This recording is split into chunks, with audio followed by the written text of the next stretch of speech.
جو په دې باندې محمود رشید بادشاہ همدغه عقیده وه د معتزله عقیده قرآن مخلوق دی.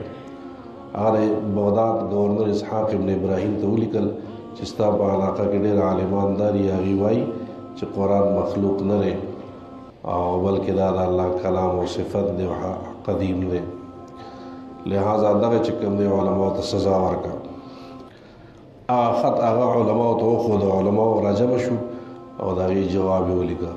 هغه خط کې به دومره سخت الفاظ لیکلي وو چې دا عالمان چې څوک وایي چې قرآن مجید د مخلوق نه دی دا اشرار امت دي، د امت ډېر خراب خلک دي، خراب عالمان دي. علماو د هغې جواب ولیکه چې جواب یې کله د خط ولیکه دی چې کوم دی هغه محمود رشید بادشاہ ته راغی، نه ډېر غوسه شو او دی ګورنر ته ولیکل چې د عالمان راوله ماله او زه یې پانسي کوم. دی خو زما چې کوم دی جواب داسې لیکلی دی. هغې علماء کرام را روان کړه، په هغې کې امام احمد بن حنبل رحمت الله علیه د هغې مشر و چې دی را روان کړه. په لار کې رقې مقام ته رقا هغې مقام ته چې راورسېدل خبر راغی محمود رشید دنیا نه لاړ، خو هغه دا وصیت کړی ورپسې بادشاه ته معتصم بالله بادشاه ته چې دا عالمان راولي نو دا که زه نه وم نو بیا به پانسي کې بیا دا او دا به وژنې. وایي ښه. علماء کرام را روان کړي شو، راوستلی شو، معتصم بالله ته پیش شو. معتصم بالله بادشاه ورسره مناظره وکړه امام احمد بن حنبل رحمت الله علیه السلام. امام احمد بن حنبل رحمت الله علیه ته وایي ستا څه عقیده ده؟ نو زما عقیده دا ده چې القرآن کلام الله غیر مخلوق ومن قال انه مخلوق فهو کافر. قرآن د الله کلام دی، غیر مخلوق دی، مخلوق نه دی. څوک چې د مخلوق دی هغه زه کافر وایم. معتصم بالله بادشاه دې داسې عقیده مه لره او زه به تا سزا به درکړم. نو هغې ته ما ته د قرآن یا حدیث نه په دې باندې د خپل عقیده باندې څه دلیل پیش کړه که نه؟ او سره قرآن حدیث دلیل خو نه شو پیش کولی. 3 ورځې مناظره وکړه. 3 ورځ باندې چې کوم دی هغه ته کوړې ورکولې. جلاد یې راوسته او هر 2 کوړو لپاره بیا جدا جلاد راوسته تازه دم. یو کوړه باندې چې کله امام احمد بن حنبل رحمت الله علیه وونه هغه وی بسم الله الرحمن الرحیم. دویمه کوړه باندې چې ووینې انا لله و انا الیه راجعون. دریمه کوړه باندې چې ووینې لا حول ولا قوة الا بالله العلی العظیم. څلورمه کوړه باندې چې ووینې لا یصیبنا الا ما كتب الله لنا. الله چې موږ لپاره څه مقرر کړي هغه وایي، بل څه نه وایي. 5مه کوړه باندې چې ووینې د بر اسمان ته وکتل. امام احمد بن حنبل رحمت الله ځان سره څه ووایي.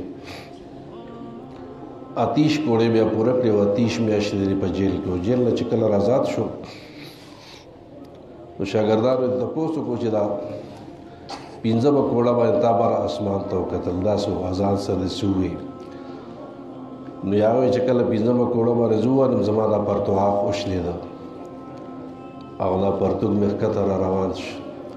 ما بره داسې وکړه چې الله پاکه زه خو په حقه باندې او که زه په حقه باندې زما دا پرده ما اخلي ما بې پردې مه کړي. دا پرتوګ مې په خپله بره روان شو او بدن پرده مې راغله.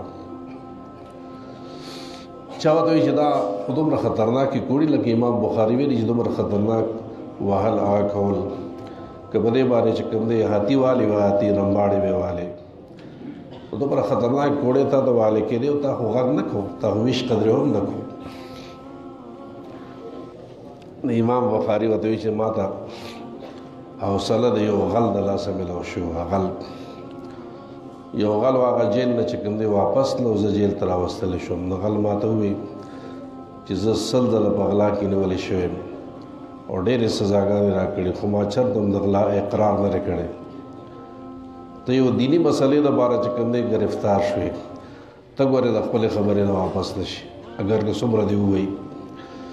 ایماړه کې وایي چې دا غل د خپل غلطې خبرې دپاره دومره کلک شو او ځان کوړو ته نیسي خو اقرار نه کوي. او زه به یو دیني مسلې دپاره ولې به چې کوم دی د هغې نه واپس کېږم. نو الله راله نه مضبوط چې لږ مضبوط شه نو دغه شو.